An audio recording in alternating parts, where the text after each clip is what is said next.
I'm Lana, and this is my husband, John.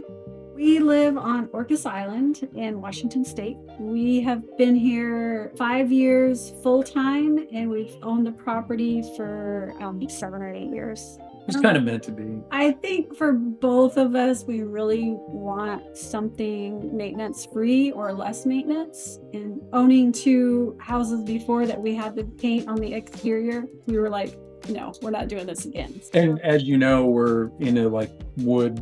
I mean, because everything's wood on Yeah. so that's just added to it. And then when I started looking into it, I was really quite impressed. I mean, I think right from the start, this was like our first choice, even though we were still looking at some other stuff. But yeah, this is meant to be again. I think it looks just as good now as it did the day we put it up. I mean, I like how it's weathering. Yeah, I do like too. the distressed look. Oh, most definitely. I wish all the sides weathered like the one side that's facing the sun. I think it gives it character and dimension. Oh yeah. Yeah, and it would be different from a bunch of other houses that have the same siding.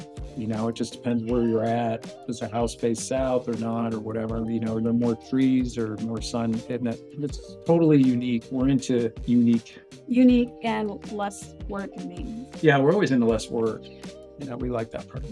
I'm sure some people would look at the house and be like, hey, that's kind of not my style. So and I get that. But I think if you're into this mold of a house where you're like, man, I like things natural, earthy, as long as you're into that kind of thing, I mean, this is the way to go. That by far is the best thing, is that you can just put it up and just let it do its thing. We wanted a house that had like a wow factor when you walked up, not just like, oh, it's just another house. The construction guys that installed the siding, he said it's sexy. He goes, this is the sexiest siding I've ever seen. It's hand in hand with the timbers. And then, of course, the front door and stuff, too. I mean, it's perfect. Hopefully, I mean, years and years from now, somebody else has it, and it'll have a lot of good stories to it. If we were to build another house, I would not even look at other siding. With the minimal maintenance, the beauty of it, I wouldn't. If we were ever build again, 100%, this is what we could.